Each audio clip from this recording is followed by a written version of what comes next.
So, ladies and gentlemen, welcome back to our final sessions of the conference on the freedom of scientific research.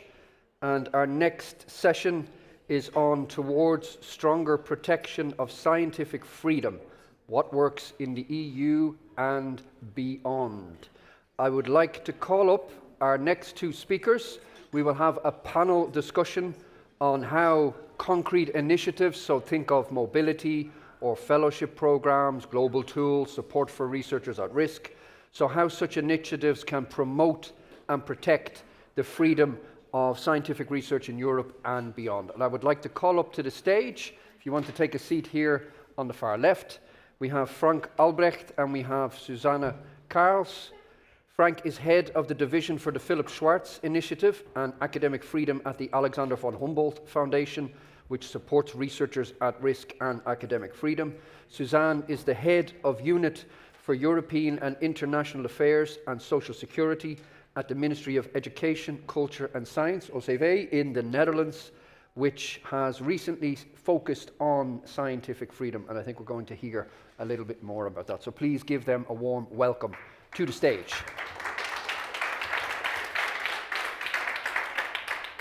And let's jump straight in.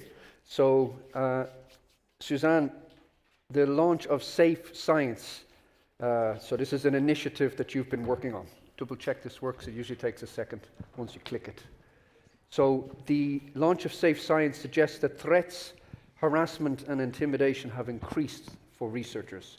And we've also heard some data and anecdotes that this is in fact also the case over the last few years. Seems to be going up slightly. Why did the Netherlands set up Safe Science? What is Safe Science? And how could this serve as a model for other countries, or perhaps even an EU-wide mechanism? Okay, well, thank you for inviting me to be here and talk about this important topic. For the Netherlands, it is an important topic.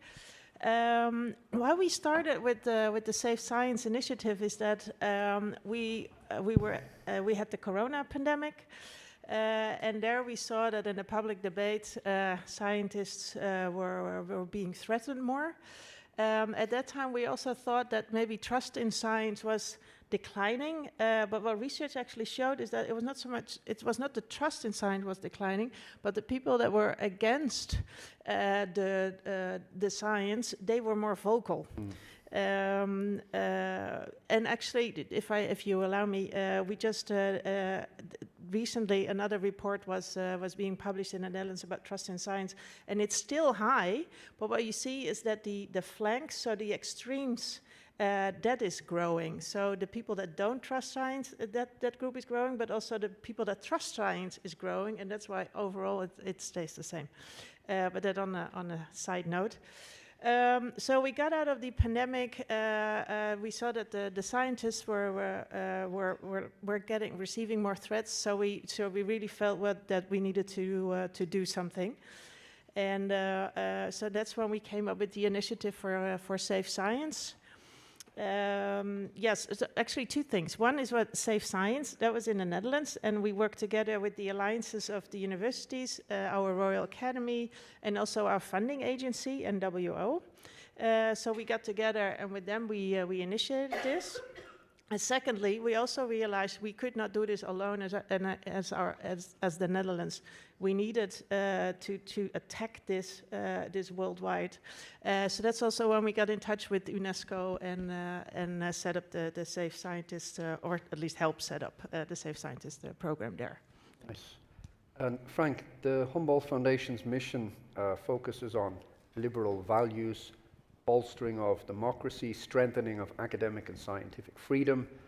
How would you interpret scientific freedom as a funding organization, and how does that shape your own selection criteria, fellowship conditions, or support for your alumni researchers? Yes, thank you very much. Thank you also for having me here today. So just very briefly, like a quick explainer on the Humboldt Foundation. The Alexander von Humboldt Foundation is a research funding organization. It's institutionally funded by the German Federal Foreign Office, which is quite relevant. Majority of our funds come from the German Federal Ministry of Technology and Research and Space. But still, I think the institutional ties to the Foreign Office are quite relevant. What's our mission? Our mission is to support the cooperation of excellent researchers internationally. How do we do it? And now we're moving towards the relevance of this organization, maybe for our discussions here. It's by giving out research awards, research fellowships to excellent researchers to come to Germany and start cooperations. Now, what's special? So some of the things I'm going to be saying are just general for most funding organizations of that sort. Some maybe are more special to the Humboldt Foundation. So we are also one of the implementing organizations for the Global Minds Initiative Germany, which is the federal German program kind of aligned with the objectives of Choose Europe for Science. So together with the German Research Foundation and the German Academic Exchange Service, we implement that program for the government. So just as an explainer of the organization. Now to the questions, what does it actually mean to operationalize freedom of scientific research and principles of academic freedom in funding practice? First of all, maybe we'll probably look at how the Humboldt Foundation expects, what kind of expectations the Humboldt Foundation has. So there's no quotas in terms of country of origin. There's no quotas in countries of academic discipline. So there's absolute free choice of object of research, the host of the research, and also, of course, research methodology. So we saw a slide earlier about exactly those principles, and that's exactly where the Humboldt Foundation has no specific expectations or regulations. It's really quite open. If we understand that an over-reliance on quantitative metrics in terms of assessing research output can also be limiting to the science, to freedom of scientific research and in developing research careers, the Humboldt Foundation in its selection doesn't really rely heavily on metrics.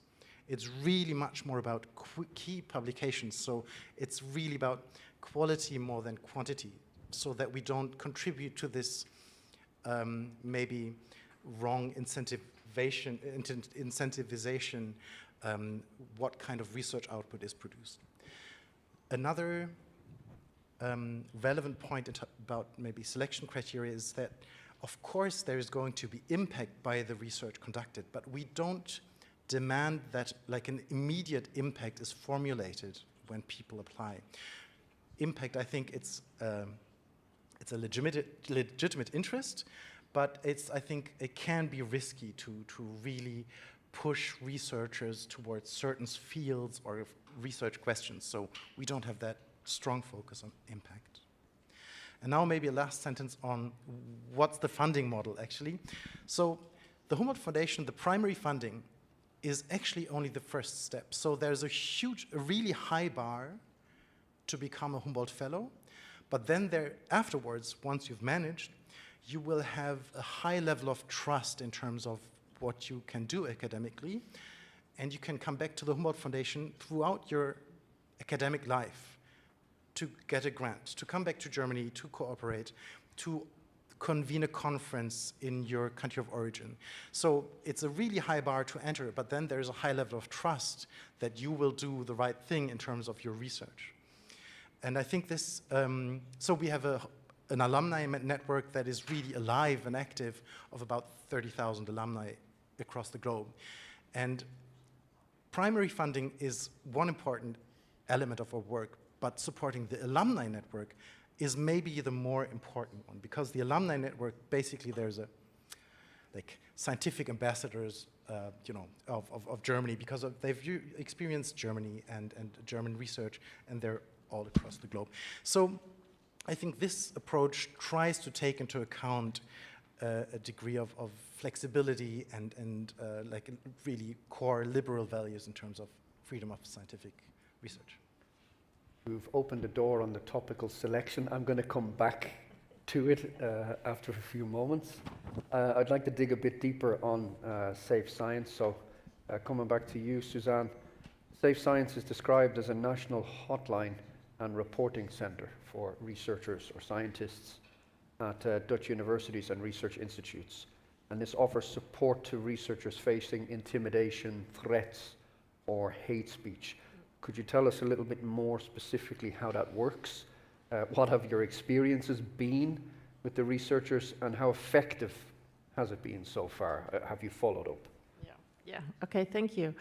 Well, we founded it, and actually, what the key was is that we joined forces.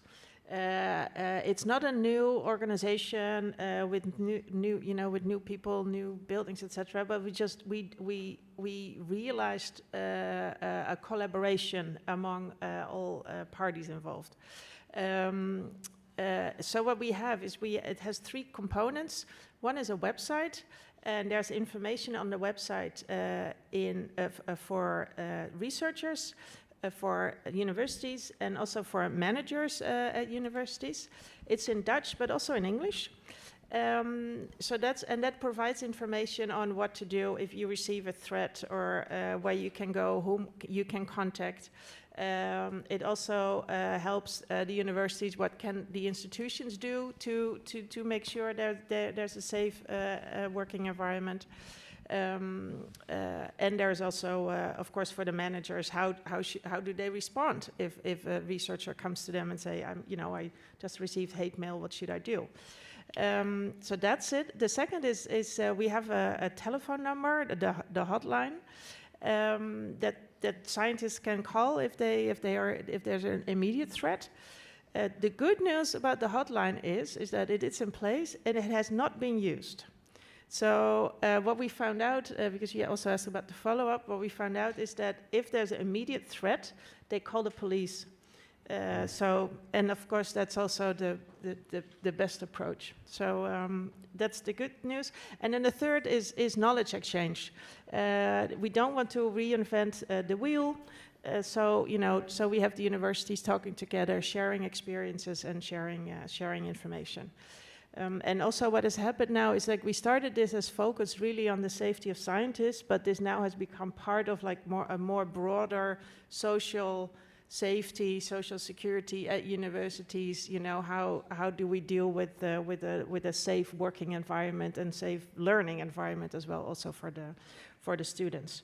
I think that's kind of it. Hang on, just one more thing, because you asked about the follow-up.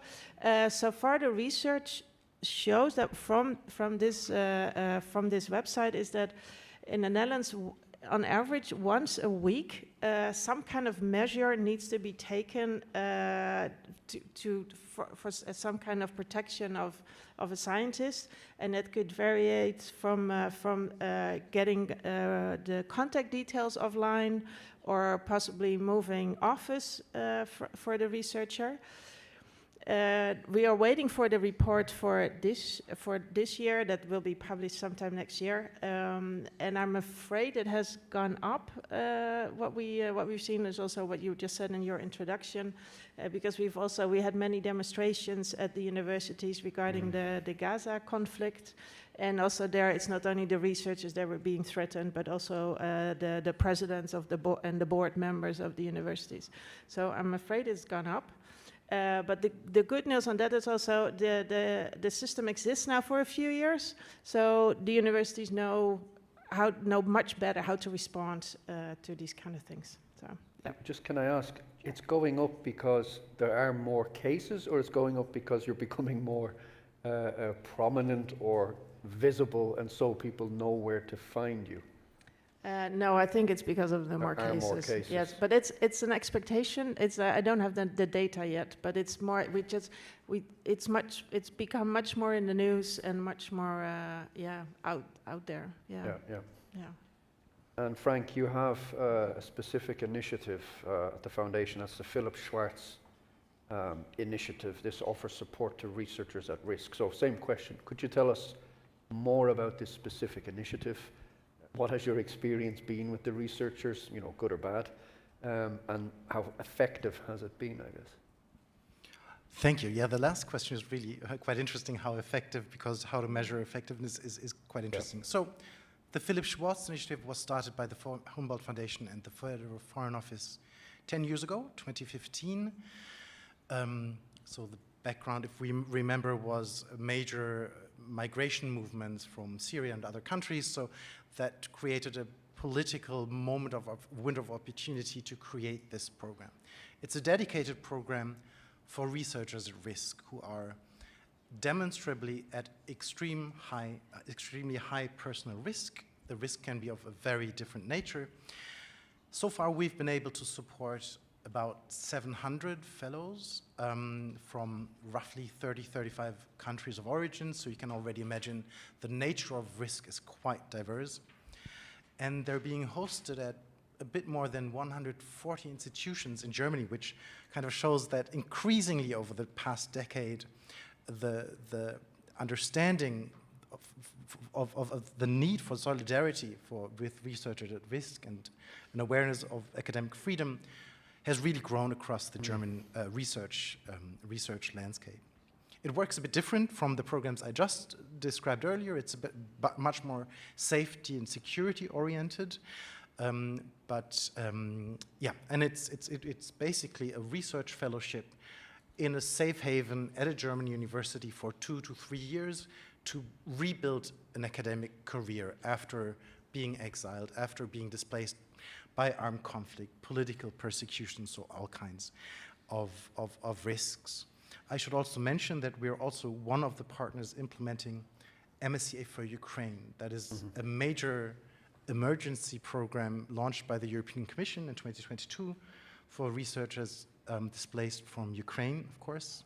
We are implementing it with Scholars at Risk together with the European University Association.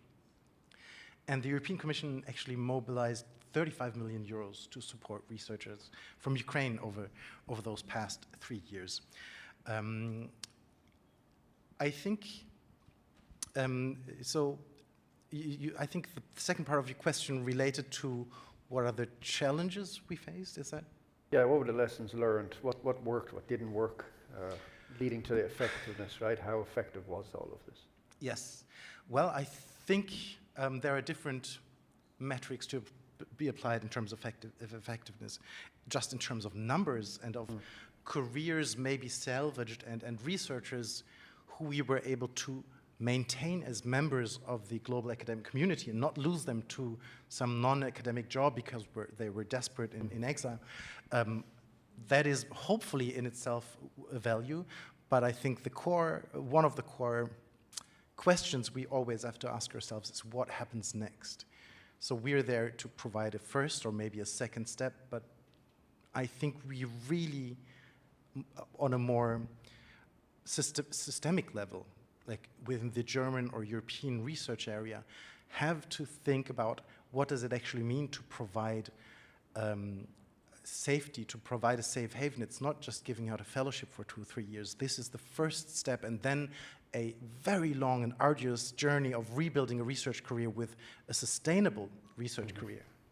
That is really what's only beginning. So I'm in terms of making the German research system a bit more open and aware of those challenges, I think there is still a lot of work to do. And I just want to come back to the Academy in Exile because it was mentioned this earlier. I think it's really important to see the Philip Schwartz Initiative is one of those actions.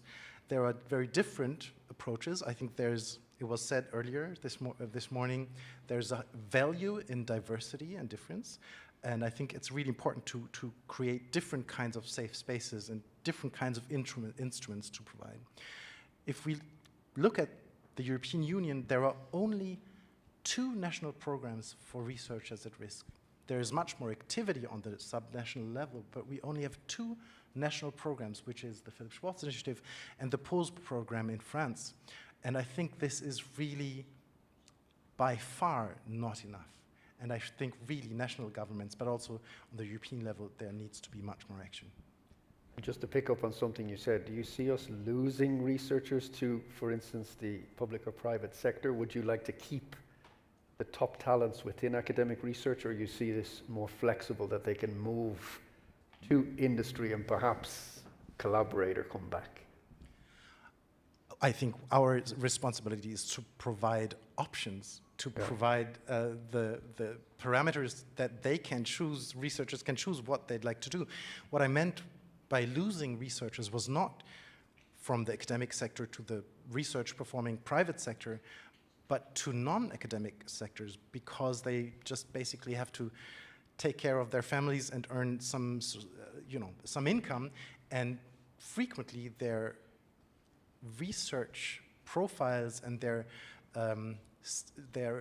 value as a member of the academic community is not recognized in wherever they might end up, in whatever third-party country they might end up.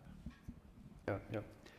Suzanne, if I come back to Safe Science, could you say perhaps a bit more about if you focused on certain groups such as early career researchers or women or minority groups or underrepresented groups? Do you see this as extra important, or are they notable cases for you? Yes, it's especially women and young researchers that are that experience hate and are being threatened, and also researchers that focus on specific topics like climate or diversity and inclusion nowadays as well. So yeah, they are the ones that are hit the hardest. But of course, also this is not only related to the researchers. This is also in politics. So it's I think it's society and journalists as well, and it's society as a whole that needs to watch out for this.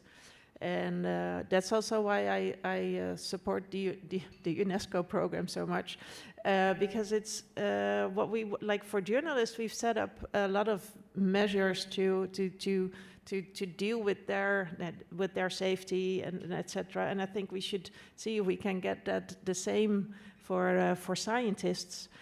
So we have the data and we have all the toolkits on how we can help them, and maybe also for the artists. I'm not a cultural expert, but maybe because these are three groups that are very active in the public debate, and that's what makes them vulnerable, and we need to protect them. I have a follow-up question, but I'm going to check if anybody from the audience has a comment or question before I continue on.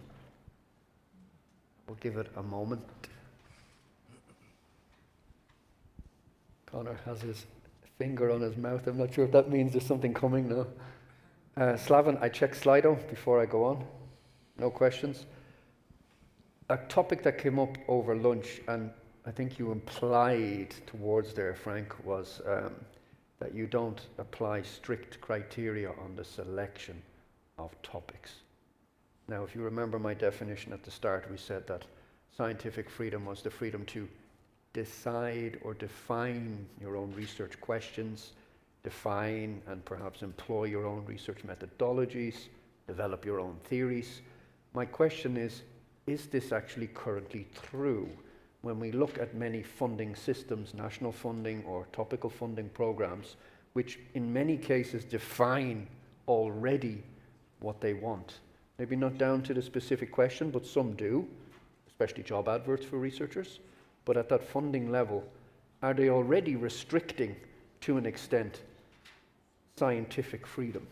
And you implied that the Humboldt Foundation doesn't do that. But my question to the two of you is, to test out where this boundary lies now on scientific freedom, especially if we're going to start looking at legislation on this.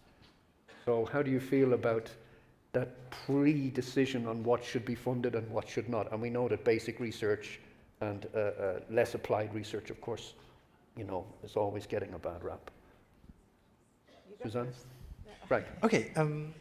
So just to clarify, the Humboldt Foundation is not the national research funder in Germany. That's the German Research Foundation, obviously. And so our range of impact maybe is much more limited. I think it's important to differentiate. There is, as was said before, legitimate interest by, let's say, society or governments to define research areas that need work, that need focus, that need funding and need intellectual power. It's absolutely legitimate and relevant to do it, but I think it's just as relevant to have other areas where there is more of a freedom of choice and a freedom to pursue fundamental research where applicability is not the guiding principle, etc. So I think it's relevant and legitimate, excuse me, to have both. But I think maybe part of your question is also a much more problematic effect, that the research systems globally, of course, incentivize certain, dealing with certain questions that might be en vogue right now, or research areas, incentivize certain publication strategies, etc. And I think that is, of course, much more, that is not legitimate. That is a very problematic result of processes that are much more difficult to control. We are trying to provide a space where those incentivization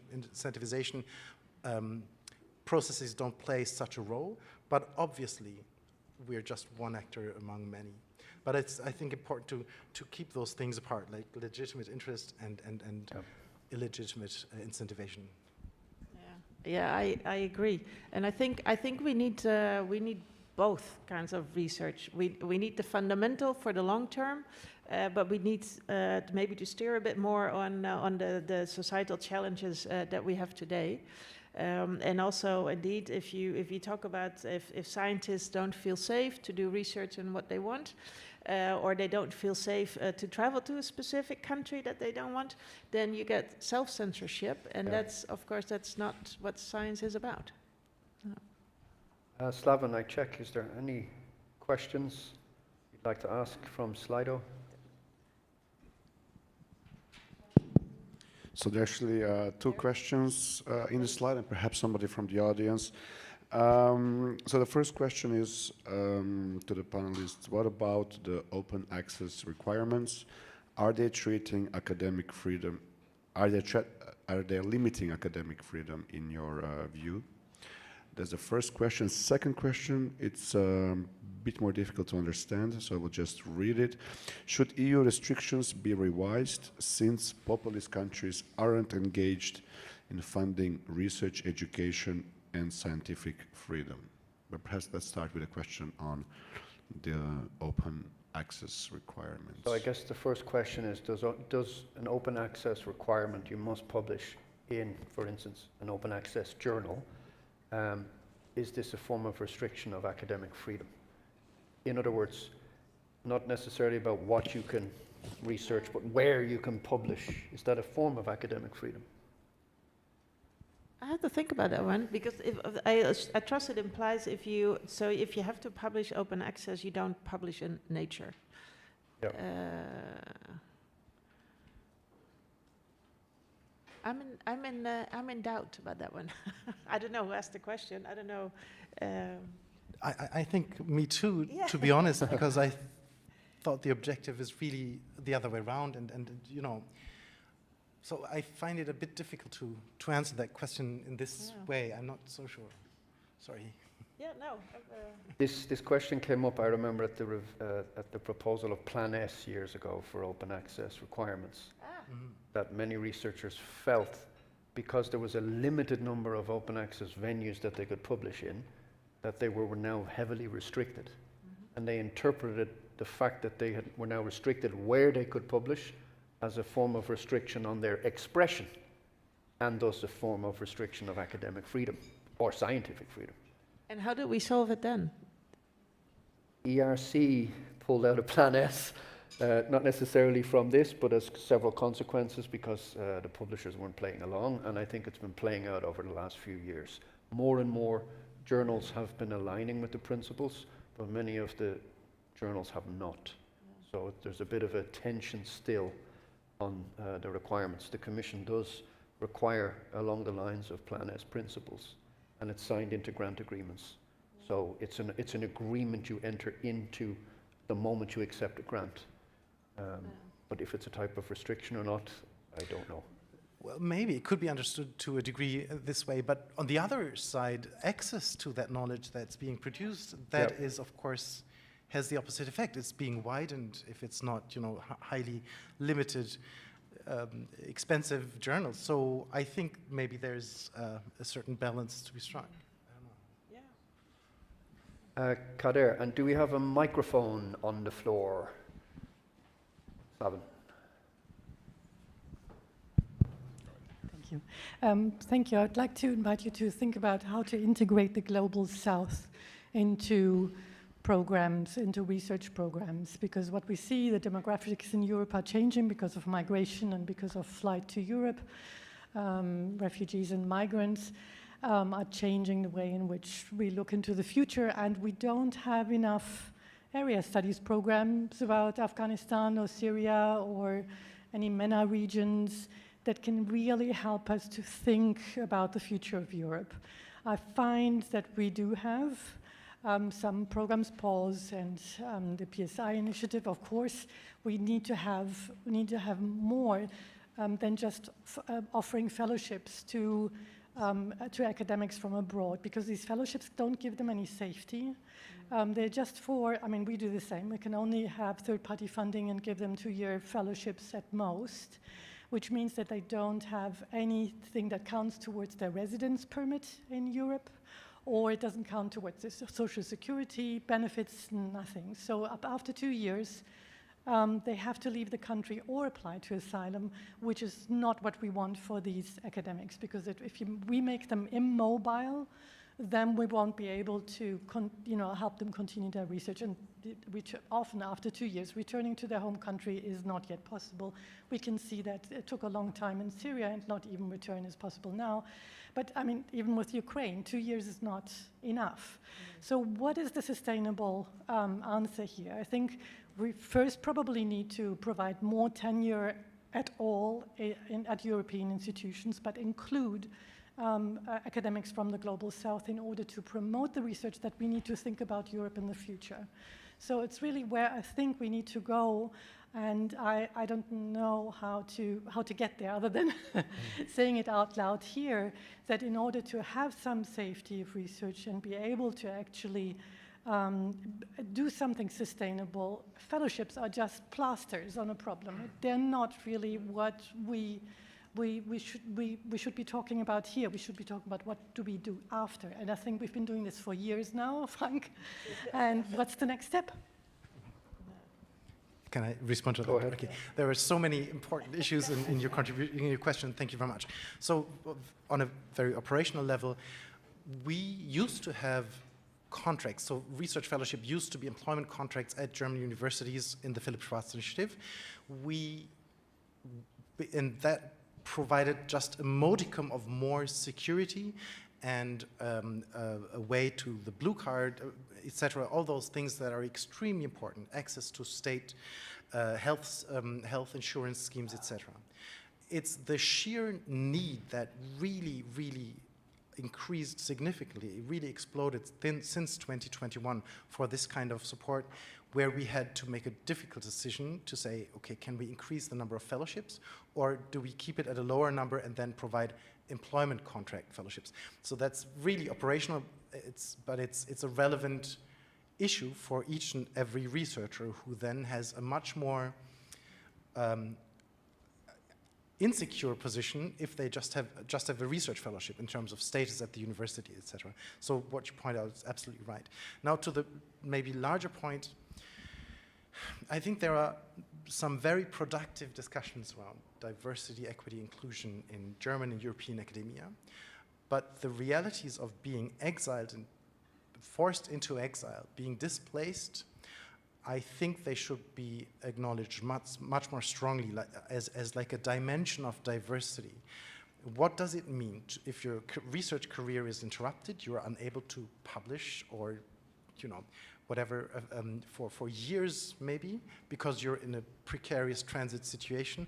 I don't think those realities are being accepted when we look at assessing research output, just for awarding a research grant, for example, or in hiring practices. And I think universities research institutions really need to analyze that much more critically, whether they're really being inclusive, because the knowledge and the experience that researchers from Afghanistan, from Syria, from Turkey, from Sudan will bring is immense. And I think right now Europe has so much to learn from researchers who have experienced repression, democratic backsliding, those things that we are now seeing here. There's so much expertise and experience that could be activated, and it's not. It's just not. Thank you. And a final question, Jean-Maria, if you can keep it short and sweet, please. Yeah. Two-part question. The first is,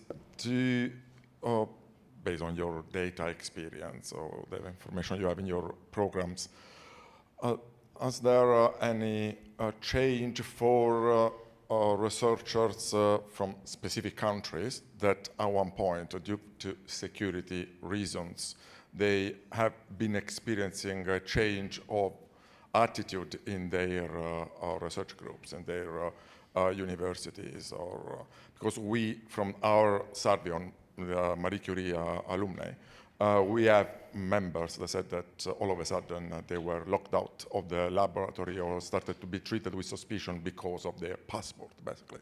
So I'm curious just if this is something similar is happening due to this concern about security that's going on. And like here in Europe? yeah, it's in Europe. That's where it's happening, at least from our data. And so I'm just curious to know if, and then if there are have channels or for your researchers, your beneficiaries, to report from harassment to problems within the university, either anonymously or not, specifically not just through the university system, but through the Humboldt, for instance, because it's a part of how the Humboldt fellowship has been mismanaged in that university, or how their supervisor is treating them, or their host, and so on. Just curious if you have those channels. Yeah, maybe starting with the second question, yes, we do. So we work with the host institutions intensely, of course, but also with the fellows directly, so there are direct channels of communication. So that's just a clear yes. So I'm so sorry, but maybe I didn't quite catch the first question. Did you, did you ask whether like receiving a Philip Schwartz can put them at increased risk by their home country? Sorry. So some of our the people, our members, the respondent, they answer the survey, and they are doing either a fellowship or doctoral or postdoctoral. They said that due to the change of political situation, they have been experiencing either being locked out of laboratory or being reduced the involvement in the research, or being started to be treated with suspicion by their either university or even research group. We have a few cases that are reported. I'm just curious if this is happening also in other programs. If you have obviously a channel to gather that information.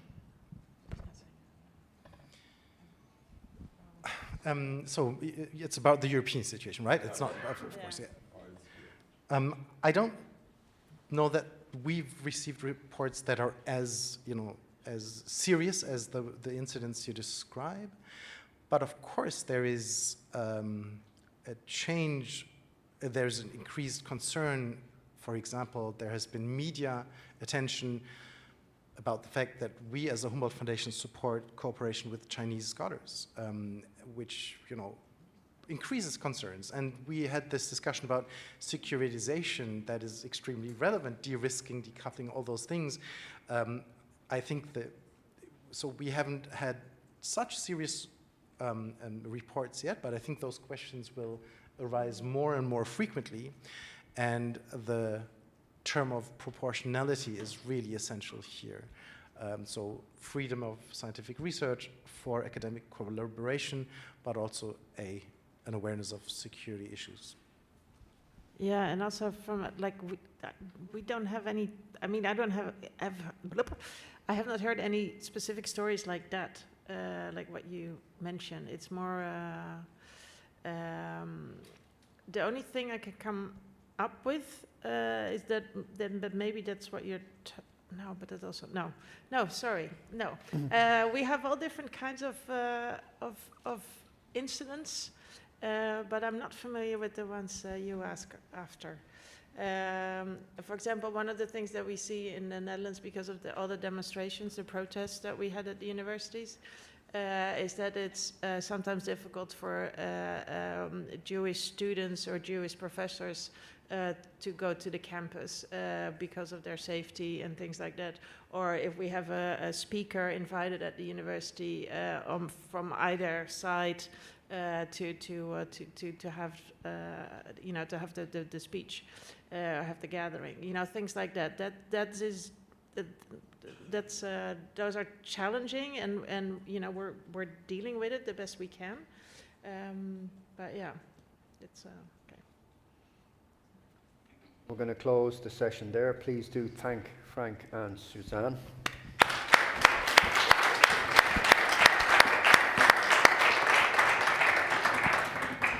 We're coming closer towards the end.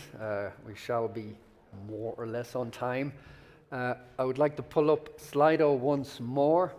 We're going to finish towards the end on a fast and furious Slido marathon. I'm not sure how many questions are here, but there's a few. So can we pull up Slido again, please? And if you can all start answering the questions. So the first question we have here, and this is all aimed now at you and those of you listening in online. On a scale of 1 to 10, how optimistic are you about the future of scientific freedom globally? 1, I'm not optimistic at all. 2, all the way down to 10, extremely optimistic. So 1 to 10, 1 being not optimistic at all, 10 being extremely optimistic about the future. So we'll give this a moment to stabilize. It would have been interesting to have done this at the start and then check at the end again. We might do that next time. Globally, yeah.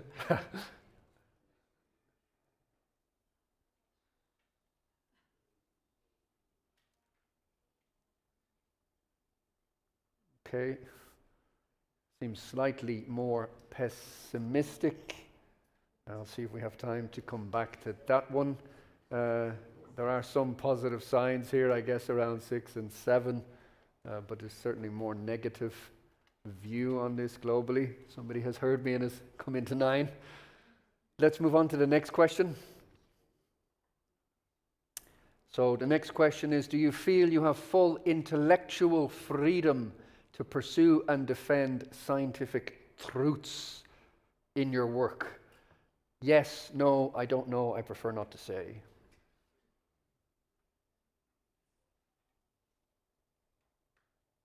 And again, let's give this a moment to stabilize.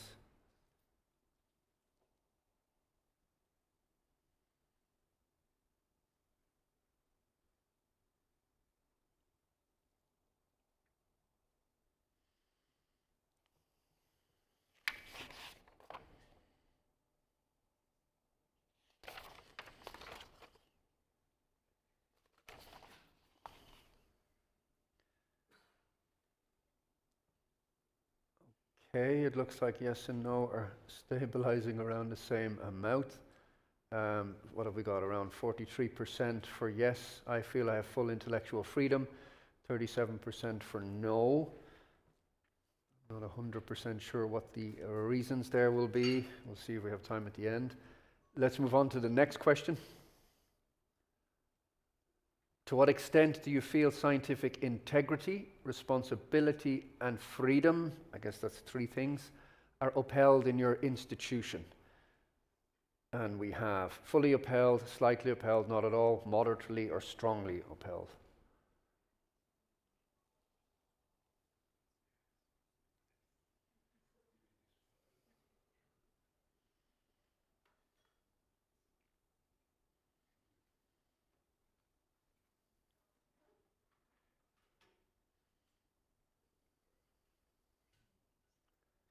Strongly upheld, coming out a winner so far. I feel like I'm going to start narrating a horse race.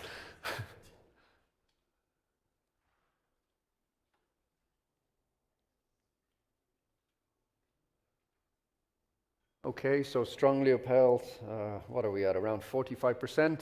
Moderately upheld, 31%. Fully upheld, 17%. Next question, please.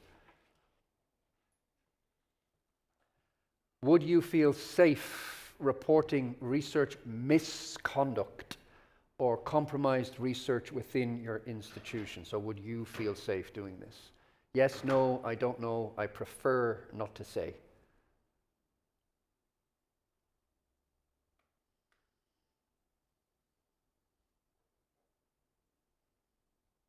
And I guess this could depend on the channels for doing that, if they're there or not.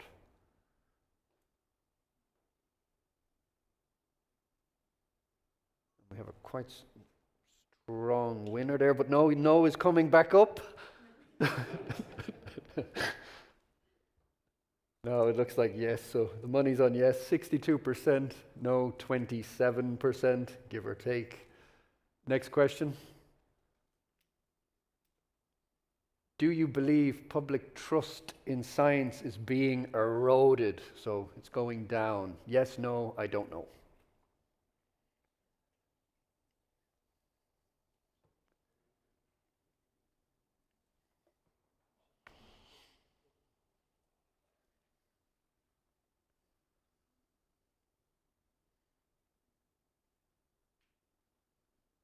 Okay, we have a strong indicator here. 84% currently saying yes, 12% saying no. So the audience feels this is a strong tendency in recent times. And let's go on to the next question. Do you believe international organizations like UNESCO or the European Commission can meaningfully improve freedom and safety of scientists? Slaven, Carl, cover your ears, your eyes.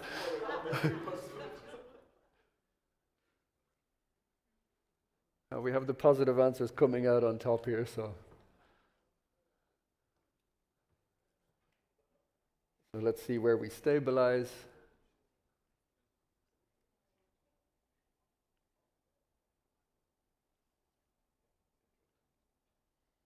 Okay, so overall positive. Around 38% very much, 34% moderately, 22% minimally, 6% not at all. So good result, take a picture. And the last Slido question, I believe, of the day, thank you for your patience and your interaction. And this is a word cloud, so for that person out there who put in the 16 words, I'm watching. If you could put one, I think, or two words here, this is a word cloud, right? On what gives you the greatest hope for the future of scientific research.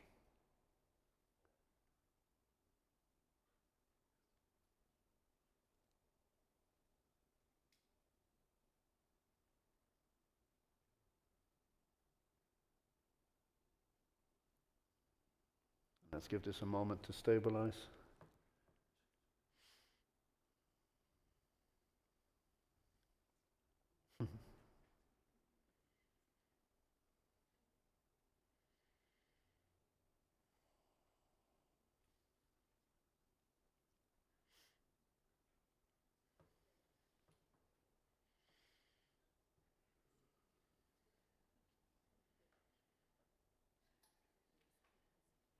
I will give it another moment. I see colleagues typing.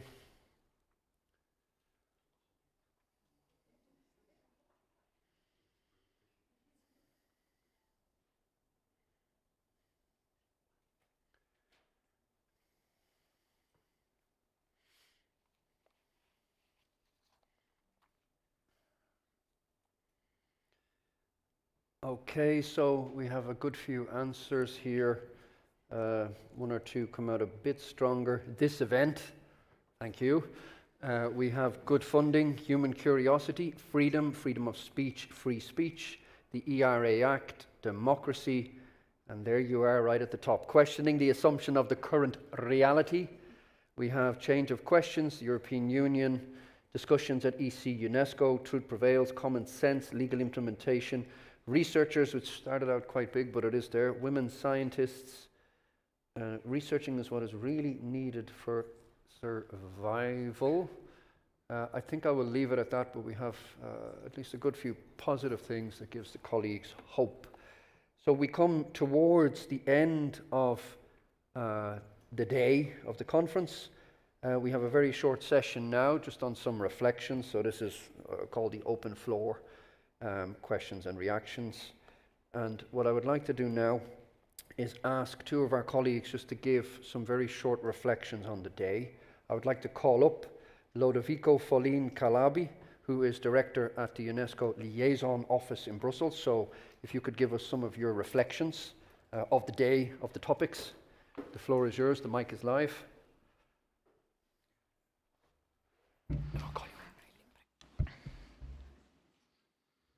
Thank you very much. Trust in science gets continuously undermined, including through fake news, and the safety of scientific researchers is more often challenged, putting science under pressure. We saw just now, 84% of respondents through Slido said that public trust in science is being eroded. A little bit like journalists and media professionals are also experiencing more and more frequently, scientists as well. Until recently, they used to be challenged or openly questioned or attacked when they disseminated false theories. Well, now they're being exposed for stating the truth. And science, as this, wonderfully powerful, it is not biased. It is not taking sides, not even the side of science. Now, without ensuring the full protection of researchers' freedom and safety, their contribution and indispensable roles in and for society are at risk. Making science and scientists safe requires enhanced international cooperation, as threats to the safety of scientific researchers transcend boundaries, languages, and communities. We heard the experience of Ukraine, among others. So allow me to thank the European Commission and DG RTD for co-organizing the first of its kind Conference on Freedom of Scientific Research. UNESCO and the Commission share the common goal to promote the highest standards in freedom of scientific research. Allow me to thank the researchers, both here in the room and online, for your rich exchange. Your critical thinking and the evidence that underpins your research are what we terribly need to do our work, which is to facilitate, to support a free, sustainable, and safe environment for you to work in. This morning, the colleagues in the Commission emphasized how much scientific freedom and research is key to both boost competitiveness and how the European Commission's work on the legislative proposal contributes to set up the highest standards on freedom of scientific research around the world, in Europe, but also across and beyond Europe. This is what UNESCO also did by adopting a robust global framework, which has been approved and adopted by all of our member states at the global level, most recently the 2017 recommendation on science and scientific researchers, and the 2021 recommendation on open science. And in addition, on broader related topic, we also adopted a recommendation on the ethics of artificial intelligence, 2021, and just 3 weeks ago, a new recommendation on the ethics of neurotechnology. So we have provided an international framework and set global standards. We are assisting member states in Europe and at the global level out of Europe to turn those standards into legislation, into policies. And it is in this spirit that we look forward to continue working with the EU on its legislative move. You can count on UNESCO as a trusted partner, both at the policy and the operational levels. And allow me to conclude by recalling that today we mark the International Human Rights Day, and I think that this conference could not be timelier because it reminds us that freedom of research, of study, of academic expression, freedom of teaching must never be compromised, and that critical thinking and differences in thoughts and thinking and research are invaluable. And once again, thank you very much for joining the Commission and UNESCO today. And we will continue to work on this journey together. We saw that there is quite some trust on the work we can do, moderately or enthusiastically. So all in total, there was just 9% who said that we are useless. So I think we can go away with some kind of optimism. Thank you very much.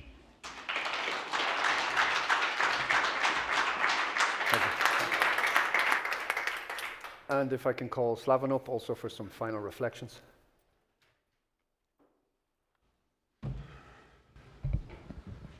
I won't take long. I know you're all tired. A lot of questions has been answered. Thanks a lot for your active participation. Now, one of the first questions you were asked this morning were, what is your level of knowledge about freedom of scientific research? And most of you indicated you could not write a handbook about it. I hope now you can. I think it has been an extremely rich day.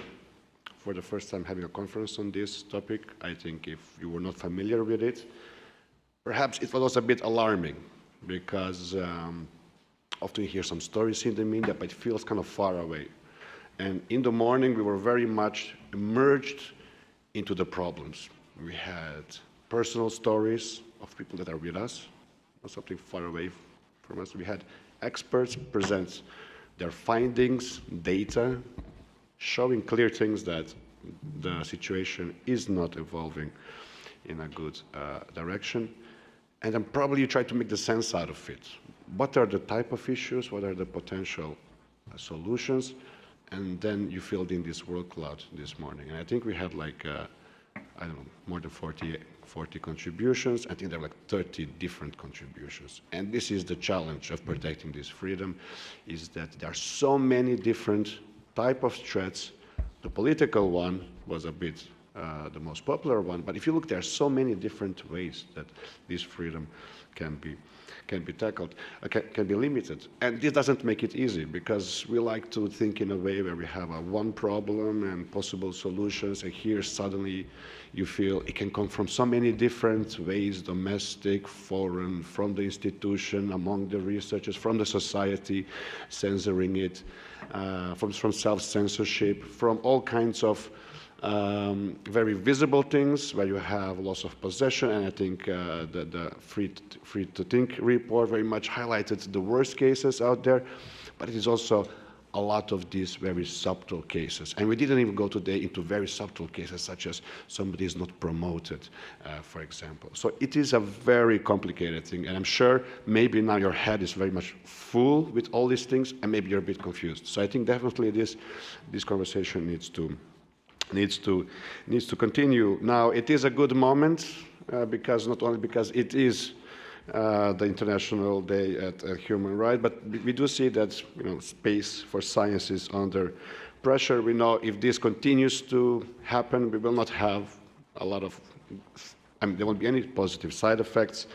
There's nothing positive about this, about undue influence in science. The public trust erodes.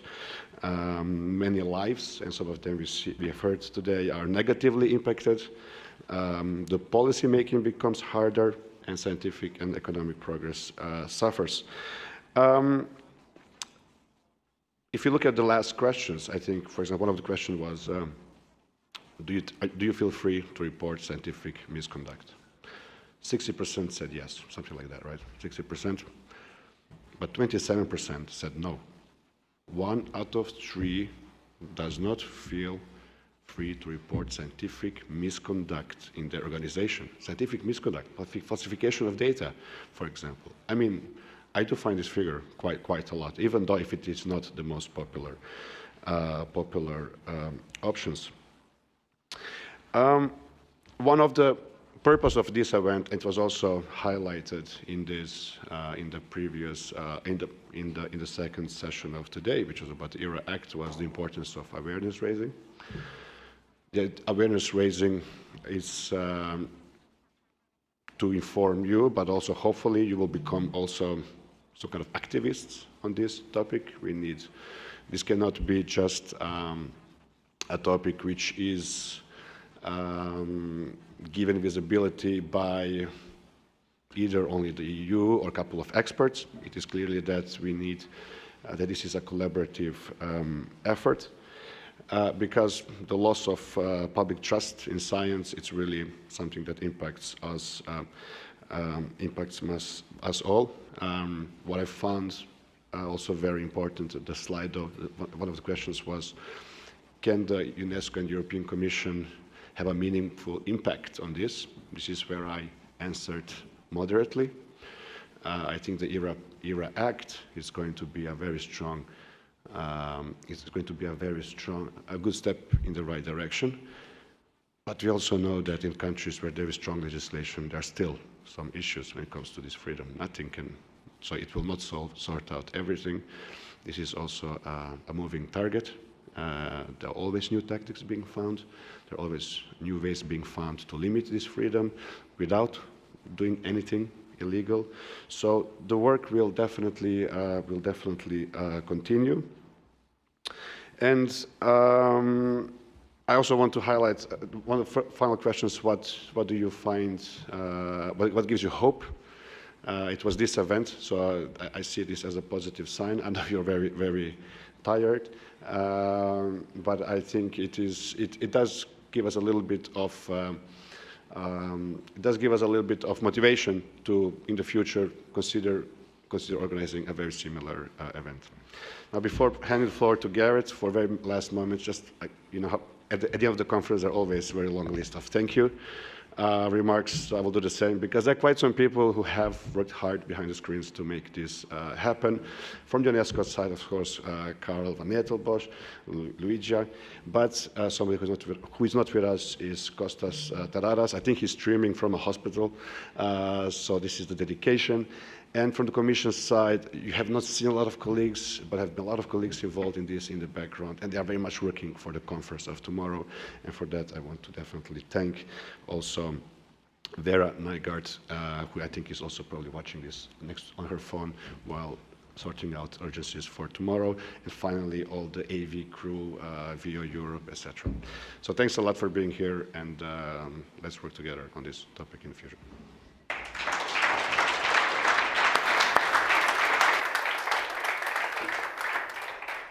Okay, we are almost there. Hang in just for one more minute. So just before we close, thank you, Slaven, Karl, colleagues, many people helped organize this. Also, again, to thank the crew that was here setting up yesterday, today, will help us tomorrow. I'm going to shout them out. That's Giada and Jacopo from VO Europe. We had Ben running around with the video and Jerome with the photographing camera. We had Sammy and Ryan on the audio video. We had Roman on the cameras here, and we had Marwa and Celine on the microphones. Tomorrow we have a second day of this joint conference in a way. Tomorrow we have a conference on research careers, where we're going to dig into that topic, similar to as we have done here today on the freedom of scientific research. It is in the same building, on the first floor, for those of you who are going to attend, just so you know, so it's downstairs. Please feel welcome if you haven't registered and you still want to join. Come on in, have a quick chat with us. You will be very welcome. So I hope to see some of you all tomorrow. In any case, thank you for your patience and your engagement today, for hanging in to the bitter end. We will wish you a nice evening, a nice week, and hopefully we will see you all again. So, good night.